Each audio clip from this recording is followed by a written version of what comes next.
대체할 수 없는 압도적 정통 경제방송 박근영의 데일리 힌트 시간입니다. 반갑습니다. 오늘은 8월 21일 저희 월급날 수요일 방송입니다. 시장은 여전히 후덥지근하고 더운 날씨가 계속 다가오고 있는데 다음 주면 좀 선선해질까요? 의견들이 분분합니다만 조금 가을 바람이 좀 불면서 하늘도 높고 파란 하늘을 좀 봤으면 좋겠어요. 지금 태풍이 올라오면서 침수 피해나 이런 것들이 좀 없었으면 좋겠고 여러분들 비 피해 없으면 좋겠습니다. 덥고 습하고 굉장히 어려운 시절이고요. 그럼에도 불구하고 또 시장은 또 시장대로 저희가 대응을 해야 되는 상황이기 때문에 여전히 많은 스토리를 가지고 또 저희가 어떻게 대응을 해야 될지 준비를 해야 될지 고민을 같이 하는 시간으로 생각하시면 좋을 것 같습니다. 네, 오늘도 많은 분들이 들어오셨고요. 네, 쿠모 담하님, 밥은 역시 국밥님, 임루비 언니님, 그리고 속삭이는 악마님, 호텔 크루아상님, 등골아빠님, 도라님, 한귀동님 등등 많이 들어오셨네요. 역시 이 전효미님, 무더위에 부장님 얼굴 보면 등골이 오싹합니다. 어쩜 저렇게 땡땡일 수가. 여기서 땡땡은 차마 제 입으로 차마 제 입으로 말씀드릴 수는 없고요. 한기동님, 임누비 언니님, 장마감은 박근영과 함께 장마 마감이 좀 됐으면 좋겠습니다. 장마감이 아니고 장마 마감은 박근영과 함께 했으면 좋겠어요. 진짜 지겹습니다. 비 오는 게. 비 오면 정말 힘들죠. 다니시기도 힘들고 그렇습니다. 바라밀님, 출첵 감사합니다. 반갑습니다. 자, 그러면 시장 이야기 한번 들어가 볼게요. 코스피는 마이너스 9.4포인트 하락 출발 보였습니다. 2차전지 강세 출발한 가운데 비만 치료제 등의 제약 바이오, 그리고 마리화나 관련 테마, 그리고 건설과 정유, 보톡스, 미디어 음반, 음원, 그리고 항공과 LCC, 그리고 건설기계와 은행, 자동차 등 강세 출발 보였습니다. 자, 이 가운데 우리가 2차 전지 같은 경우는 테슬라의 유럽의 관세 부분이 예상보다 상당히 낮게 지금 형성됐다, 이런 이야기가 나왔었죠. 그래서 테슬라 쪽이 조금은 상대적으로 중국 업체 대비 관세가 낮게 부과됐다. 이것도 조금은 모멘텀이 됐던 것 같고요. 미국 주식시장은 연이은 상승에 따른 차익 실현 압박 속에 고용지표 경계감이 불거지면서 숨고르기 장세가 나타났고, 오늘 국내 장세 같은 경우도 코스피는 강보합 정도로 숨고르기, 그리고 코스닥은 조금 더 빠졌습니다. 근데 코스닥 같은 경우는 좀 이따 말씀드리겠지만 최근에 주가를 시세를 굉장히 이끌어왔던 일부 코로나19 관련주라든지 이런 일부 관련된 제약 바이오 쪽이 좀 빠지기 시작했고요. 그런 것들 차익 실현이 좀 나온 것도 이슈가 있었습니다. 미국 시장 같은 경우는 달러 인덱스가 연저점 수준까지 빠졌고요. 10년물 국채 금리가 3.8%대까지 밀렸습니다. 하방 안정을 계속 갖고 있죠. 코스피도 주요일적 이전에 여러 가지 관망세가 진행된 양상이고요. 정책 수혜 기대감에 역시 밸류업, 금융업종, 그리고 원화 강세 수혜인 유틸리티와 기초 소재 관련주들이 상승세를 보였습니다. 자, 수급으로 보면은 전일 현물 순매수였던 외국인들이 오전 기준 현물 순매도로 나타냈지만 오후장 들면서 약간 순매수로 또 돌아서면서 크게 현물 부분은 외국인들이 수급이 그렇게 두드러지지 않았고요. 그리고 선물 부분은 오전 기준 약 3천 계약 정도 순매수를 보이면서 선물로 대응하는 모습이었습니다. 그리고 주주 완화과 실적 관련해서는 교집합이 있는 금융주라든지 금리 인하와 실적 개선의 교집합에 대한 건설주, 이런 것들도 상당히 오늘은 아웃퍼폼을 했고요. 건설은 제가 어제도 말씀드렸죠. 건설업종 최근 분위기라든지 원가율 개선이 드라마틱하게 나타나고 있는 종목도 상당히 좋았다, 이렇게 어제도 말씀드렸고, 그 외에도 유틸리티와 화학, 원화 강세 수혜 업종들이 역시 오늘 강세 출발했습니다. 전체적으로 원달러 환율은 장중에 1320원대까지 진입을 하기도 하는 모습이었는데요. 여기에 대해서 수출주가 아닌 수입 비중이 큰 업종이 역시 부각되면서 원화 강세 분위기를 타고 있다 볼 수 있겠고요. 반도체는 반도체 미국 쪽에 차익 실현 일부 나오면서 국내 반도체 업종도 약간의 차익 실현이 나왔고요. 28일 엔비디아 실적 이전에 등락이 지속될 걸로 보입니다. 그리고 건설업종은 어제 제가 말씀을 드리긴 했지만 역시 금리 인하 수혜 기대가 있고요. 실적 반등과 하반기 이후에 업황에 대한 기대감이 여전히 있고, GS건설과 HTC 현대산업개발이 52주 신고가 나왔습니다. 이 두 종목은 과거에 이벤트가 좀 있어서 상당히 어려운 국면에 갔던 종목들인데 이 두 종목이 오늘은 52주 신고가까지 올라오는 모습을 보이고 있습니다. 자, 재건 관련주는 미국의 민주당 전당대회 시작에도 불구하고 트럼프 후보의 지지율이 반등이 나왔다, 이런 분석 자료가 나오면서, 그리고 케네디 주니어의 대선 캠프 트럼프 쪽의 대선 캠프에 도움을 줄 것인가 뭐 이런 것에 대한 부각이 되면서 역시 영향을 긍정적으로 받았다 볼 수 있겠고요. 그리고 트럼프 당선 시에는 러시아 우크라이나 전쟁 종교를 시사한다 뭐 이것 때문에 일부 재건주들이 움직이기도 했는데 그 외에도 전선조합이 우크라이나 재건 사업 간담회 개최를 하면서 테마주 부각이 또 지속되고 있습니다. 밸류 프로그램은 BNK 금융지주와 삼성증권 DB손보 52주 신고가가 나왔고요. 주주와는 확대와 호실적 영향의 금융주 강세가 지속됐습니다. 코스닥은 FOMC 회의록, 잭슨홀 미팅 등 매크로 이벤트 대기 심리에서 일단 빠지는 모습이 보이고 있는데요. 역시 아까 말씀드렸던 최근에 지수 상승을 이끌었던 감염병 테마, 이런 결국은 이제 우리가 코로나19라든지 마이코플라즈마 그런 등등 엠폭스 관련된 종목들이 오늘은 주가 조정이 꽤 나왔고, 여기에 따라서 반도체 소부장도 약간의 차익 실현이 좀 출회되면서 지수 하락을 유도했습니다. 유한양행은 항암 신약인 FDA 승인 소식이 이게 이제 굉장히 기념비적인 소식인데 장 초반 갭 상승 급등 출발한 이후에 차익 실현이 나오면서 상당히 좀 아쉬운 모습을 보였습니다. 그래서 유한양이 일단 좀 아쉬운 모습을 보이긴 했지만 어쨌든 플러스권으로 끝났고 오시코텍도 마찬가지로 플러스권으로 끝났는데 상대적으로 대비가 되는 FDA의 보완 요구 서한을 요청받은 HLB 그룹주는 오히려 또 약세 국면으로 돌아선 거죠. 그 외에도 HT 현대인프라코어가 사우디서 건설 장비 수주했다는 소식에 네옴시티 관련주가 좀 움직이기도 했고요. 그 외에 수출 호주했다는 실적 기대감에 보톡스 관련주도 강세였습니다. 자, 보톡스 관련주는 제가 비만 치료제 국내에 들어오게 되면 같이 윈윈할 수 있는 섹터가 역시 보톡스 쪽으로 제가 말씀드렸죠. 오즘픽 페이스 효과 때문에 역시 보톡스 관련주 휴젤이라든지 메톡스 이런 쪽이 역시 좋아지고 있다, 이렇게 이야기를 드렸었고요. 자, 업종별로는 전기가스업과 건설업, 의약품이 강세였고 반면 의료정밀과 조잉 목재, 보험 등이 약세였고 2차전지 업종은 3일 만에 상승 반전했습니다. LG 에너지솔루션과 SKI 테크놀로지가 상당히 좋은 모습 보였고요. 삼성 SDI와 포스코 퓨처엠 등도 상승세를 보였습니다. 최근에 트럼프가 전기차 보조금 철폐 등을 언급하는 등 다양한 악재가 겹치긴 했지만은 전반적으로 전일 테슬라의 중국 생산 전기차의 EU 지역 관세한 수정이 나오고 있고, 그 다음에 현대차 그룹의 북미 전기차 점유율이 두 자릿수대 돌파를 했다는 복합적인 이슈가 불거지면서 2차 전지주가 어쨌든 오늘은 플러스권으로 상당히 좋은 모습을 보였습니다. 업종 내부에서는 배터리 셀 제조업체 상승이 오늘은 역시나 돋보였고요. LG 엔솔 같은 종목이 역시 상당히 눈에 띄는 모습도 보였습니다. 그리고 건설업종은 최근 88 부동산 대책 이후에 업황 반등을 기대하고 있고요. 상승 탄력 지속 속에 HDC 현대산업개발, 대우건설 등 원가 경쟁력 그리고 재무 여력이 견조한 대형 건설사, 그리고 한일 시멘트 등의 일부 자재 업종들도 상승세를 보였습니다.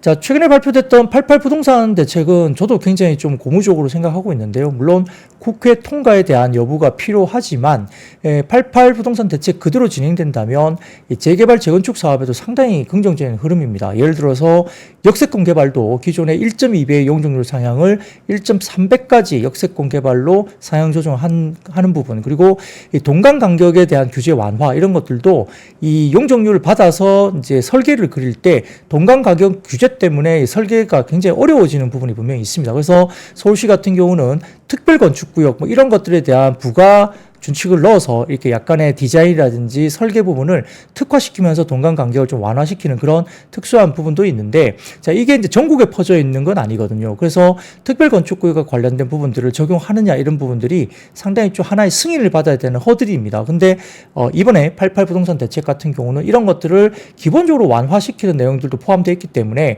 특별건축구역 등과 같은 추가적인 승인이나 이런 것들에 대한 허들을 없애줄 수 있다는 점도 상당히 재개발 재건축 관련된 부분에 대해서 좀 긍정적으로 상당히 시장에서 사업성을 가져갈 수 있는 그런 부분들이 꽤 많이 있다고 저는 판단이 됩니다. 제가 왜 이렇게 잘 아느냐고요? 예, 제가 저희 아파트 재건축 관련해서 잘 알고 있기 때문에 이런 것들도 면밀하게 쳐다보고 있기 때문에 그렇습니다. 자, 그리고 그 외에도 한국전력도 상승하는 등 최근 환율 하락 때문에 건설주 포함한 내수주, 전기가스, 유통, 그다음 섬유유보, 철강, 금속 이런 업종의 동반 상승 흐름도 강하진 않지만 이렇게 미세하게나마 상승폭이 나타나고 있습니다. 말씀드렸던 그 유한양행과 오스코텍 같은 경우는 좀 주가가 아쉬웠죠. 장 초반 급등세를 모두 보였던 두 종목이 차익 실현 매물이 출회되면서 상승분을 반납했고요. 반면 그 삼성바이오로직스는 상승세를 보였습니다. 아마 최근에 중국 관련해서 미국 쪽에 상당히 제재를 많이 하고 중국 업체에 대해서 제재를 하니까 국내 반사수혜 그리고 9월 정도에 이 관련된 생물보안법 이슈가 미국에서 불거질 수 있다. 이런 분석 자료가 나오면서 삼성바이오로직스가 오늘 상당히 좋은 모습을 보였고요. 코로나 엠폭스 관련된 확산 우려에 상승했던 의료기기 테마는 역시 약세 전환했습니다. SD바이오센서, 시젠, 신풍제약 등 수급 쏠림 이후에 차익 실현 매물이 출회됐고요. 반도체 업종은 엔비디아 영향에 오늘 조금은 빠지는 모습을 보였고 8월 중순까지 반도체 수출 실적이 호조였지만 엔비디아 주가 등락에 따라 영향을 받는 모습을 역시 보였습니다. 코스닥은 반도체 소부장, 제약바이오 일부 업종 투자 심리 약화로 코스피 대비 낙폭이 확대됐는데 업종별로는 금융과 오락문화 강세였고 반면 금속과 제약은 약세를 보였습니다. 자, 오늘 밤 공개되는 7월의 FOMC 회의록의 관전 포인트는 두 가지 정도로 볼 수 있겠습니다.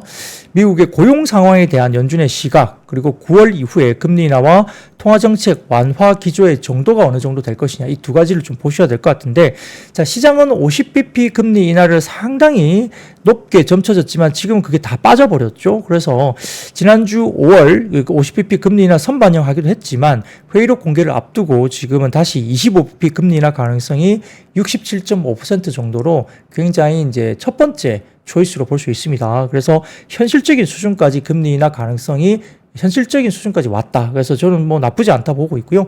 연준이 고용 상황이 견조하다고 판단하면서 7월에 만장일치로 금리 동결을 한 이유를 확인을 해야 되겠죠. 왜냐면은 FOMC 회의록에 그게 내용이 나와 있을 거니까. 그래서 왜 그렇게 됐는지 이유를 확인하되 그 이유가 향후 시장이 또 다른 이슈에 흔들리지 않을 정도로 자신감을 시장에 줄 수 있는지 이 부분도 꼭 체크를 해보셔야 될 것 같습니다.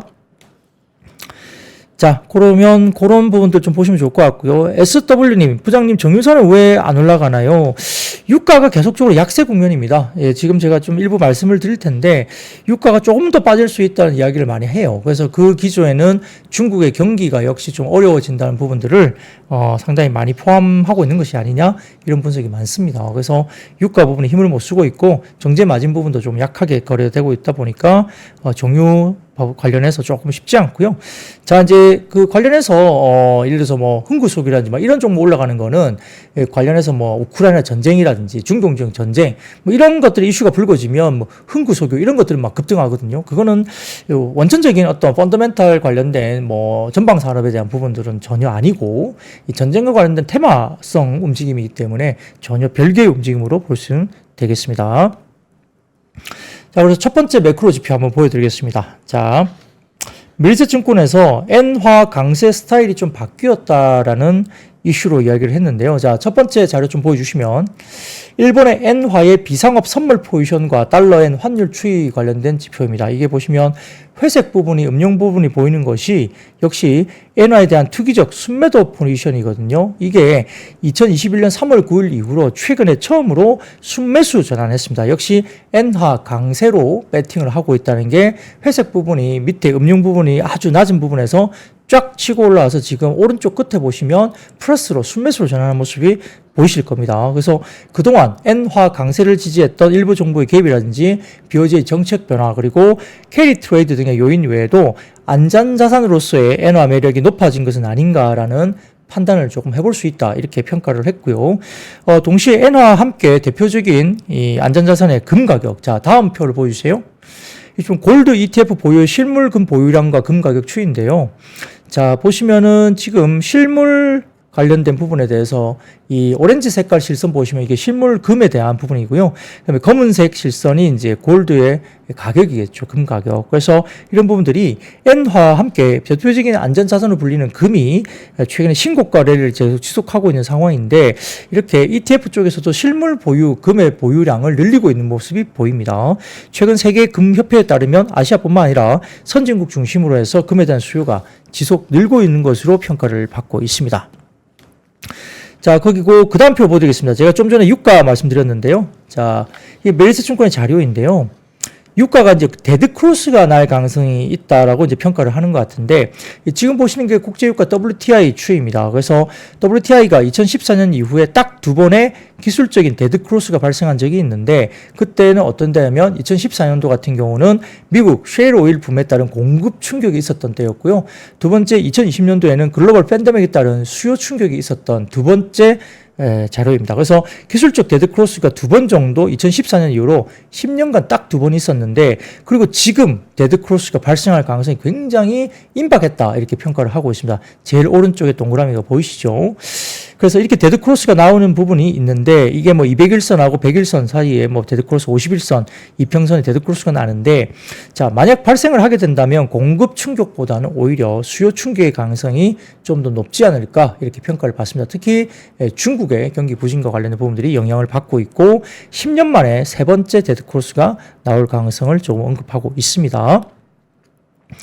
자, 그리고 그 다음 표 보여드리겠습니다. 그 다음 표 보여드리면, 자, 장기 금리 하락에 대한 이슈인데요. 미국 국채 수익률과 장단기 금리 차이인데, 이게 보시면은 노란색 실선이 10년물 채권 금리고요. 그 다음에 파란색 실선이 검은색 실선인가, 이게 2년물입니다. 2년물 금리 부분입니다. 그래서 장단기 금리 차가 회색 음영으로 나오는데, 엄청나게 금리 차 마이너스 벌어졌다가 지금 이게 역전된 현상이 많이 벌어졌다가 지금 그 부분을 굉장히 좀 좁히고 있는 부분이 있습니다.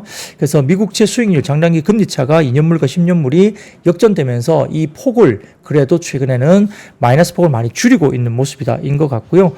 그래서 전체적으로 보면 과거에 봤을 때는 금리가 higher for longer에 대한 우려가 있으면서 높은 수준을 유지를 했지만, 최근 같은 경우는 상당히 조금은 빠지면서 경제가 약간 좀 슬로다운, 완만하게 좀 다운되고 있다 이런 이야기를 할 수밖에 없겠죠. 그래서 그 사이에 미국의 물가 진전이라든지 그 다음에 소매 판매 개선 등의 긍정적인 데이터가 나왔음에도 불구하고 3분기 GDP 성장률 추정치가 지난주 90bp나 하락한 2%를 기록했습니다. 자, 그 다음 표 보여드리면 이게 미국의 3분기 실질 GDP 성장률 전망인데요. 자, 3% 가까이 이렇게 올라갔던 약 한 2.9% 정도로 계속 유지가 됐습니다만, 8월 16일 날 2%대로 약간의 3분기 실질 GDP 성장률이 조금은 하향 조정됐습니다. 자, 식었다기보다는 조금은 완만하게 살짝 이렇게 완만하게 다운되고 있다 이렇게 보시면 좋을 것 같고요. 그래서 이런 부분들 때문에 장기 금리가 하락하는 모습을 보이고 있는데, 자, 그럼에도 불구하고 그 다음 표를 보여드리면, 이게 지난번에 말씀드렸지만 뱅크 오브 아메리카 글로벌 펀드 매니저 설문조사를 한 건데요. 역시 소프트 랜딩, 노랜딩이나 소프트 랜딩에 대한 기대감이 여전히 높게 형성되고 있고, 하드 랜딩에 대한 기대감은 뭐 10%대 정도 초반, 뭐 그 정도 상당히 낮은 국면으로 여전히 경기 침체보다는 소프트 랜딩 내지는 아주 노랜딩 이쪽까지도 어느 정도 기대를 하고 있다. 그러니까 기본적인 펀더멘탈은 아마 소프트 랜딩 정도로 보는 것 같습니다. 그래서 경기 침체는 아니다. 아직까지는 그렇게 꺾였다 보기는 힘들다라고 볼 수도 있겠습니다. 자, 그리고 국내 수급을 한번 보죠. 매크로 지표 가운데 그 다음 표를 보여드리면, 자, 우호적인 환율에도 불구하고 이번 주에 외국인은 순매수가 실종됐습니다. 이 왼쪽 보시면은, 자, 노란색 실선이, 왼쪽에 보시면 노란색 실선이 반도체에 대한 수급이고요. 외국인들. 그리고 검은색 실선이 반도체를 제외한 부분에 대한 실선인데, 최근에 환율이 1,300원대 초반까지 다시 워낙 강세로 돌아섰는데요. 반도체나 반도체 제외한 외국인 수급도 역시 좀 주춤합니다. 그리고 오른쪽 보시면 달러 인덱스가 쭉쭉쭉 노란 색깔로 빠지고 있는데, 역시 달러 원도 이렇게 쭉쭉 빠지고 있죠. 그래서 이렇게 환율이 지금 1,300원대 초반까지 가고 있는데 외국인들은 별로 안 사주고 있다는 거죠. 자, 그 다음 표 보여주십시오. 네, 이겁니다. 우호적인 환율에도 불구하고 이번 주에 외국인 순매수가 실종됐다. 그래서 그나마 외국인들 순매수가 들어온 게 어디냐 보면 금융주입니다. 은행, 증권, 보험 이런 부분들이 외국인 매수세가 그나마 들어왔다. 그리고 녹색으로 이렇게 점 찍어져 있는데 이게 이제 주간 수익률입니다. 그나마 지금 보험사에 대한 수익률이 상당히 높고요. 그 다음에 은행, 증권 이쪽에 수익률이 플러스권으로 상당히 높은 수익을 보고 있고, 제일 왼쪽에 보시면은 조선주가 있습니다. 네, 조선주가 상대적으로 금융위에 상당히 경기 방어는 아닌 것 같은데 경기 민감주에도 불구하고 조선주가 상당히 호전을 나타내고 있다 이렇게 볼 수도 있겠습니다.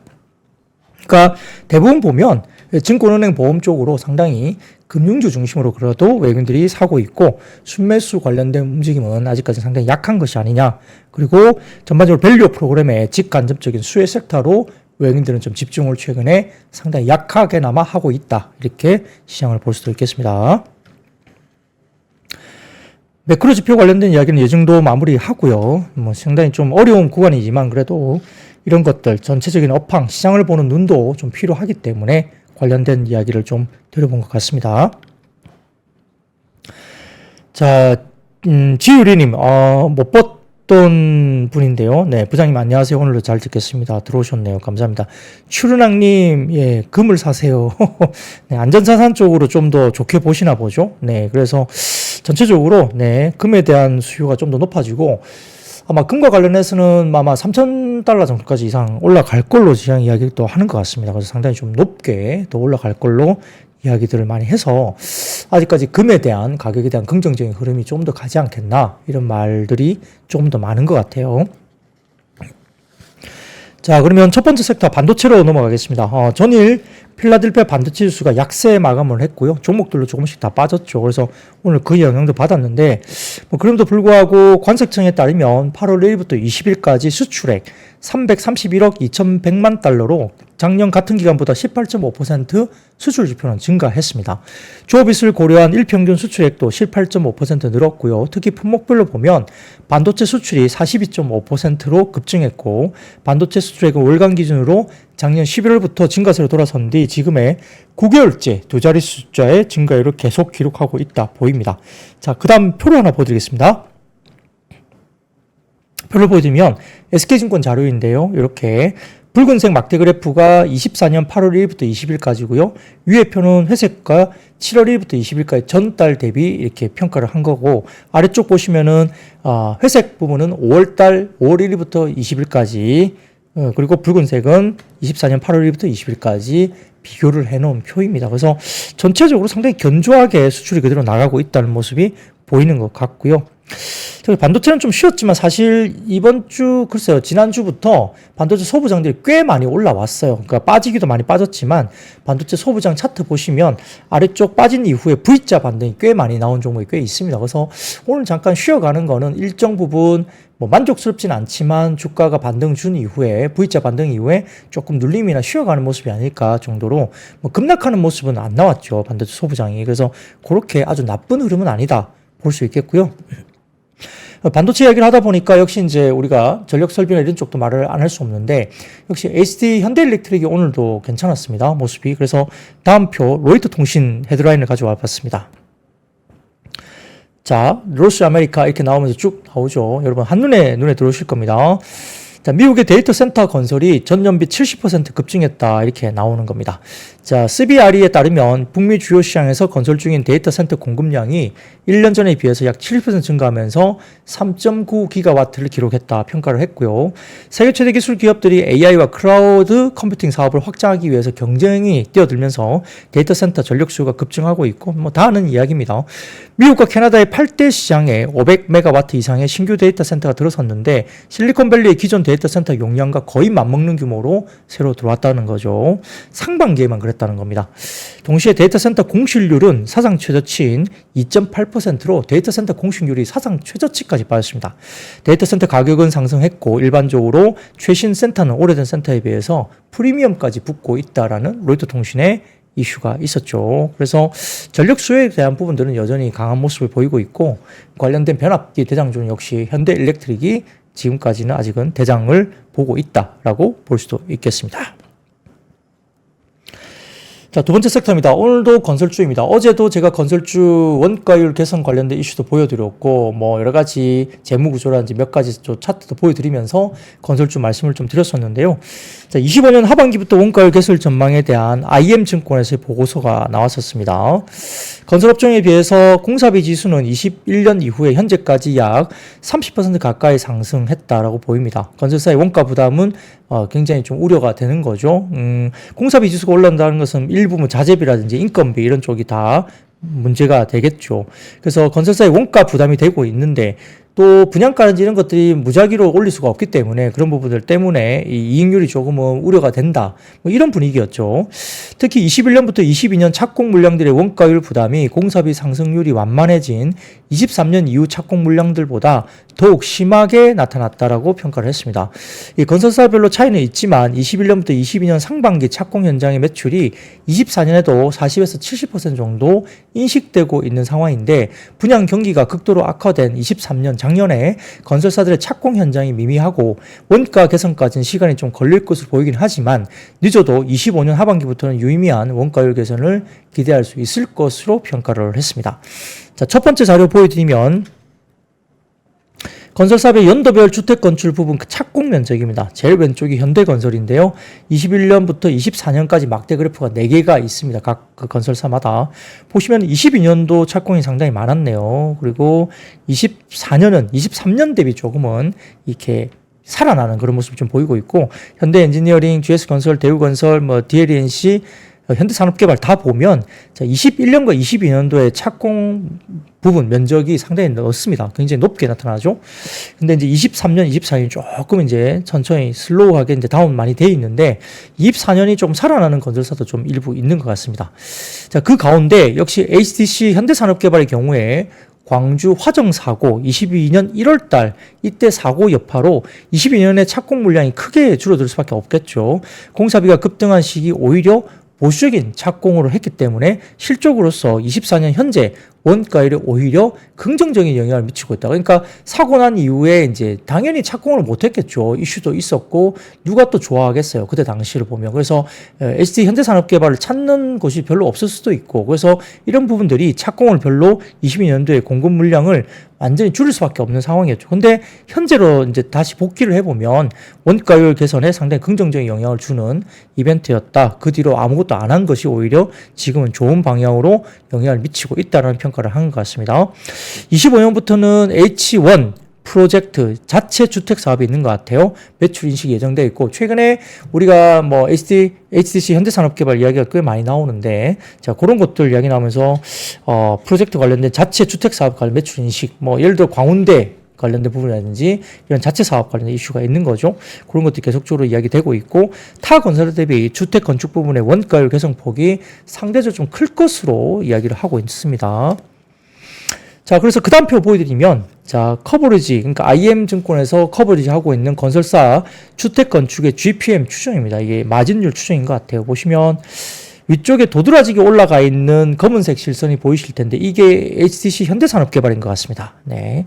그리고 그 밑에 보시면은 노란 색깔이 DLNC, 그 다음에 약간 옅은 하늘색이 대우건설인 것 같고요. 그 밑에 GS건설이 이제 회색 부분으로 되어 있고 아주 제일 밑에 현대건설이 짙은 파란색으로 가장 낮은 쪽에 있습니다. 한 5%에서 6% 정도 올라와 있는 것 같고요. 그리고 대부분 보면 10% 언더에서 GPM이 추정되고 있죠. 근데 현대산업개발 같은 경우는 자체 사업 영향 때문인지 20%대 이상의 지금 GPM이 추정되면서 최근에 현대산업개발 주가 움직임이 오늘 보십시오. 신고가를 가는 모습을 보이고 있습니다.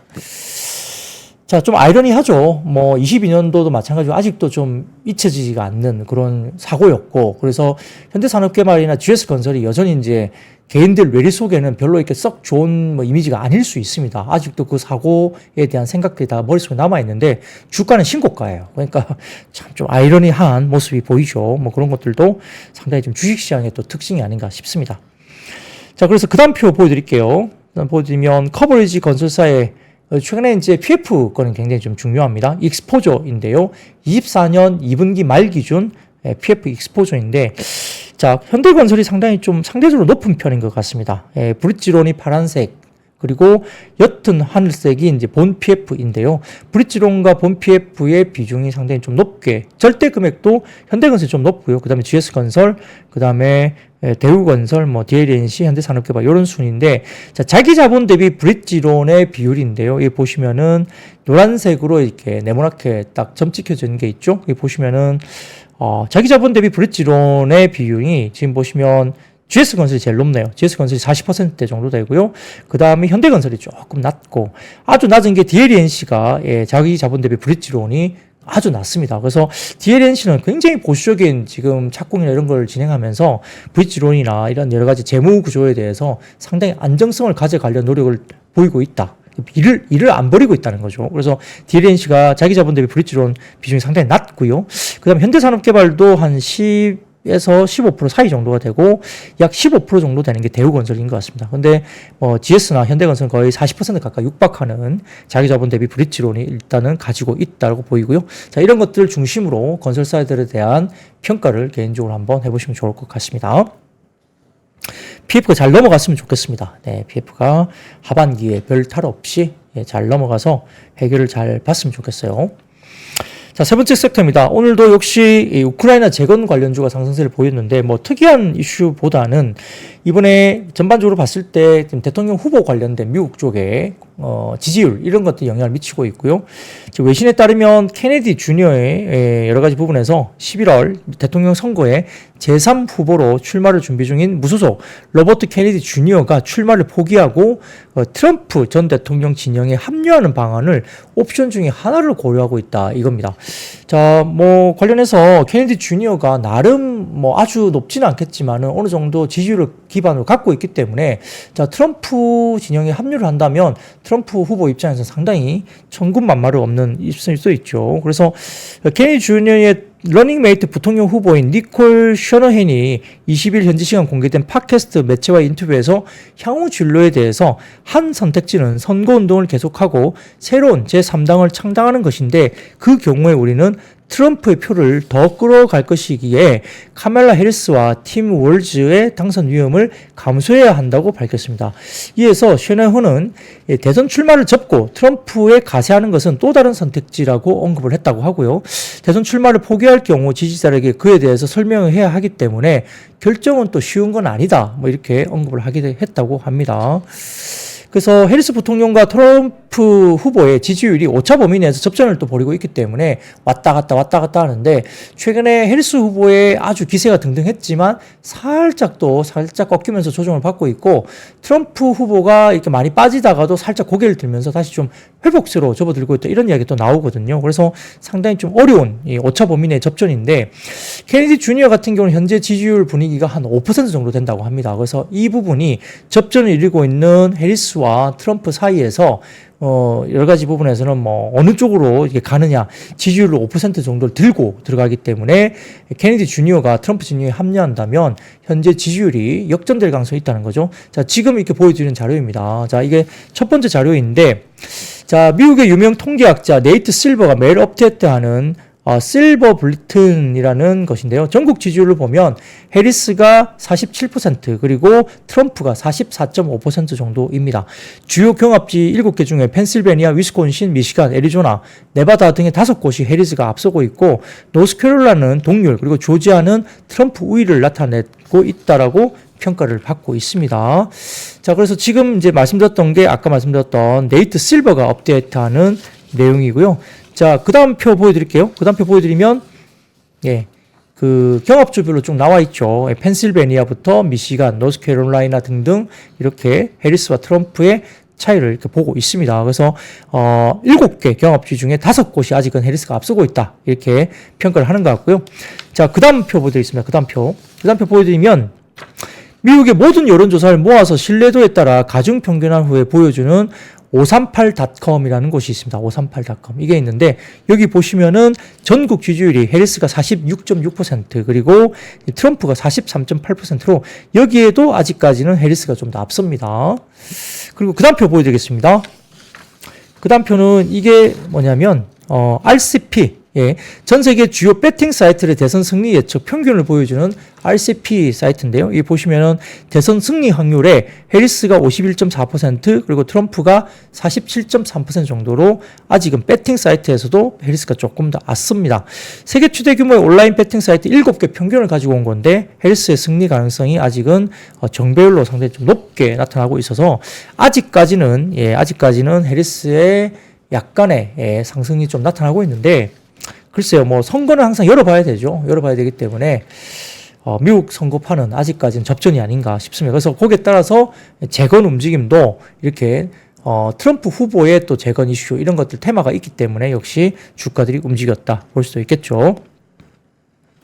자, 그 다음 표 보여드리면, 자, 해리스 부통령 관련된 지지 라인에 대해서 똑같은 건데, 자, 해리스가 지지가 훨씬 더 높다고 제가 말씀드렸잖아요. 근데 트럼프가 지금은 반등이 나오고 있다.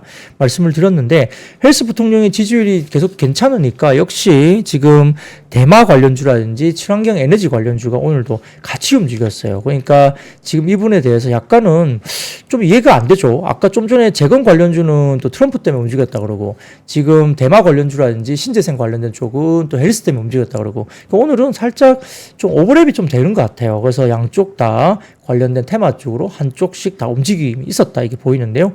역시 관련해서 버락 오바마 전 대통령이 민주당 전당대회에서 해리스 부통령 지지 연설이 나설 것도 소식이 전해지고 있습니다.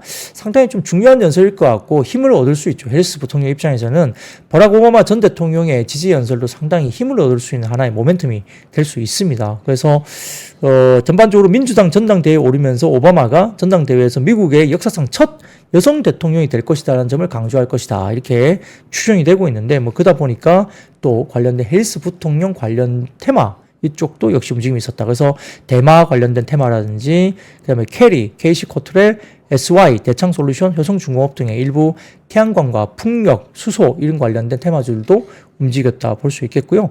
또 해리스 부통령 관련된 테마는 또 뭐가 있습니까? 낙태 관련 쪽도 있죠. 낙태 관련. 그래서 현대약품이라든지 이런 쪽도 다소 조금은 이제 움직임이 있을 수 있다. 낙태 관련 쪽 그런 것들도 같이 보시면 좋을 것 같고요. 자, 그 외에도 뭐 여러 가지 같이 갈 수 있는 게 뭘까요? 자, 해리스가 됐던 트럼프가 됐던 같이 갈 수 있는 게 예를 들어서 뭐 헬스케어, 제약바이오 헬스케어라든지 그래도 비트코인 뭐 이런 쪽도 역시 표를 얻기 위해서 지금 비트코인 관련된 정책을 굉장히 긍정적으로 둘 다 발휘를 하고 있거든요. 그래서 비트코인도 같이 좀 볼 수 있는 쪽도 될 수도 있겠다. 이런 생각도 가질 수 있겠습니다. 자, 그 다음 섹터입니다. 비만 치료제 수요 확대 속에 미용 목적의 보톨리늄 톡신 제제 수요 확대. 이건 지난번에 한번 말씀드렸던 것 같아요. 비만 치료제 관련해서는 국내에 노보노디스크 관련된 물량이 이제 국내 10월 정도에 나온다 봤습니다. 지난번 예상되는 가격은 한 달분에 183만 원 정도 예상이 된다 말씀을 드렸는데, 역시 이렇게 비만 관련된 게 나오면 이렇게 광대라든지 뭐 이쪽 관련해서 상당히 이제 많이 쭈글쭈글해지고 줄어들게 되죠. 탄력도 떨어지고, 그러다 보니까 콜라겐 형성 관련된 부분이라든지 이런 것도 굉장히 중요하고요. 오젠픽 페이스 효과가 나타나다 보니까 비만 치료제와 더불어서 윈윈할 수 있는 섹터들이 필러나 보톡스 이런 쪽이 역시 같이 성장할 수 있다 이야기를 제가 드렸던 적이 있습니다. 그래서 피부 탄력이 떨어지는 부작용은 역시 어쩔 수 없어요. 체온으로 될 수밖에 없거든요. 뭐 그런 것들이 역시 시장이 같이 형성되는 거다 이렇게 볼 수 있는데, 자, 지난 19일에 상상인증권에서도 휴젤에 대해서 25년 내년부터 톡신 수출이 더 가파르게 증가될 전망으로 봤고요. 필러 매출도 수출 중심으로 고성장 중에 있다라고 리포트를 쓰기도 했습니다. 그래서 K뷰티에서 뭐 K톡신, 뭐 K필러 글로벌 영업 환경도 우호적으로 된다라고 얘기되고 있고요. 그래서 메이톡스나 한국 BNC, 제테마, 대웅제약 등의 보톡스 관련 종목들은 실적도 괜찮았습니다. 종목들이. 그래서 이런 종목들 중심으로도 역시 비만 치료제와 더불어서 같이 모멘텀이 형성되고 있다. 이렇게 말씀을 또 드릴 수 있겠습니다. 자, 그 다음입니다. 오늘 미디어 업종이 다소 좀 움직였는데 컨텐츠 미디어 쪽입니다. 그래서 이 표를 하나 보여드릴게요. 자, 그 다음 표 보여드리면 넷플릭스입니다. 넷플릭스. 자, 넷플릭스 주가가 이렇게 막 치솟고 있어요. 그래서 넷플릭스 주가가 오늘 새벽에 장중 사상 최고치까지 갔던 주가를 보이고 있습니다. 그래서 전반적으로 이 부분의 넷플릭스 흐름 때문에 오늘 컨텐츠 미디어 쪽이 상당히 좋은 모습을 보이고 있는데요. 여기에 따라서 뭐 스튜디오 드래곤, 컨텐츠 중앙, A스토리 등의 주요 컨텐츠 제작사가 주가가 상당히 강세의 모습을 보였는데, 아까 말씀드렸던 넷플릭스의 주가가 현지 시간 20일 장중에 사상 최고치 경신을 했다 이렇게 보였고요. 오전 한때 넷플릭스가 현지 시간 전일 장보다 3.3% 오른 711.33달러의 거래가 됐다고 합니다. 종가는 698.54달러로 종가가 나타났습니다. 그래서 52주 신고가일 뿐만 아니라 넷플릭스가 상장한 이래 가장 높은 가격까지 넷플릭스가 급등을 한 거죠. 자, 이전까지 넷플릭스의 장중 최고가는 21년에 기록했던, 한 3년 전에 기록했던 700.99달러 정도까지가 최고치인데요. 어제 장중에 711.33 0.33달러까지 장중 최고치, 역사적 최고치까지 올라왔습니다. 자, 넷플릭스의 최근 주가 상승 배경은 뭐가 있을까요? 역시 한국 K 컨텐츠인 오징어 게임 2 이 부분이 인기 시리즈 속편에 대한 기대감이 지금 반영되고 있는 거 아니냐, 이런 분석이 나오고 있습니다. 그래서 더군다나 넷플릭스가 올해 선불 광고 약정을 마감을 해본 결과 작년보다 150% 늘어난 실적을 거두었다는 소식도 넷플릭스의 호재로 작용하면서 역시나 이렇게 관련된 미디어 컨텐츠 쪽이 같이 주가가 움직이는 모습 역시 나타나고 있습니다. 자, 그런 것들도 참고를 해보시면 좋을 것 같고요. 뭐 그 외에도 오늘 같은 경우에는 자, 코로나 재확산 테마주 관련해서 우리가 엠폭스나 코로나19 진단키트 등등과 관련된 백신주 이런 것들도 대부분 다 투자 유의 발동이 됐습니다. 그래서 이런 것들이 상당히 좀 주요하게 영향을 미쳤다 볼 수 있는데요. 한국거래소 시장감시위원회가 코로나19나 엠폭스 관련주가 과도하게 상승하면서 주가 급등락에 따른 투자자 피해가 우려된다고 투자 유의를 발동했다. 이게 이제 좀 어느 정도 상당히 좀 부정적인 이슈가 되겠죠. 이번 달 1일부터 20일까지 주가가 평균 82.7% 급등한 15개 종목에 대해서 33회 시장 경보 조치를 했다고 이야기를 했고, 바이오 연관 사업 진출 등 관련 수혜주라는 허위 과장성 풍문에 편승한 부정거래 등의 불공정 거래 발생 가능성이 있으니까 굉장히 유의했으면 좋겠다라고 코멘트를 하기도 했습니다. 그래서 코로나19나 엠폭스 재확산 테마주에 대해서 모니터링을 적극적으로 실시하고 불공정 거래 행위 포착 시에는 금융당국과 공조하면서 강력 대처하겠다, 이렇게 발표가 나오다 보니까 상대적으로 조금은 어려운 모습이 보였고요. 더군다나 WHO가 그 엠폭스과 관련해서 코로나19만큼 새로운 질병도 아니고 통제하는 방법도 알고 있다고 밝히면서 불안 확산을 차단하는 모습까지 보였습니다. 그래서 엠폭스는 통제하는 방법과 유럽 내 전파를 완전히 막는 데 필요한 단계도 알고 있다고 밝히면서 가장 큰 피해를 입은 지역사회와 직접 협력하면서 유럽에서 엠폭스를 통제할 수 있었다. 강력한 감시와 접촉사 조사, 예방접종 등으로 발병을 통제했다고 언급을 하기도 했다고 합니다. 그러다 보니까 코로나19 관련주, 그다음에 마스크 관련주, 뭐 엠폭스 관련 테마주 이런 것들이 조정이 나왔다 볼 수 있겠고요. 자, 그 외에도 오늘 뭐 동해 심해가스전 개발 프로젝트 관련된 투자 주관사 선정 기대감이 있으면서 일부 관련주들이 주가들이 움직였고요. 특히 이제 최근에 보면 강관주라든지 밸브 관련주, 특히 뭐 화성 밸브라든지 뭐 강관 관련주, 그리고 포스코 인터내셔널 이런 종목들도 관련주로서 언급이 되고 있는데, 뭐 동해 석유가스전 관련주로서 일부 뉴스 플로에 따라서 일부 주가가 들썩이기도 하고 있다. 근데 테마성이니까 조심하시자 말씀까지 드리면서 오늘 마무리하겠습니다. 자, 상당히 좀 어렵기도 하지만 또 구석구석에서 상당히 좋은 종목들이 또 움직이기도 하고 있고요. 그래서 저희 마감 시황 이런 컨텐츠 제가 보여드리는 이런 내용들을 좀 복기를 하시면서 시장 대응을 잘 해보시고요. 자기 기준을 꼭 만들자 말씀을 더 드리겠습니다. 자, 언덕님 늦었지만 라이브로 진입합니다. 앞부분은 다시 보겠습니다. 말씀 주셨어요. 자, 등골 아빠님, 이 정도면 이정재를 상장시켜야 되는 거 아니냐? 오징어 게임 2 때문에 그러시나요? 네, 게임 그 테마주 대상 가자 말씀 주시는데, 네, 오징어 게임 관련된 뭐 2편 시즌 2가 또 어떤 반향을 일으킬지 하반기에 또 중요한 모멘텀이 될 수도 있겠죠. 참고를 한번 해보시고 또 관련주도 한번 찾아보세요. 자, 저는 여기까지 하겠습니다. 오늘 태풍이 올라온 날 여러분들 다들 조심하시고요. 내일 또 찾아뵙겠습니다. 자, 여러분 아시죠? See you. 박근영, 이선영, 사경인, 염승환 투자 마스터들의 세심한 케어로 건강한 투자 습관을 만드세요. 3프로 멤버십 3프로 앱에서 확인하세요.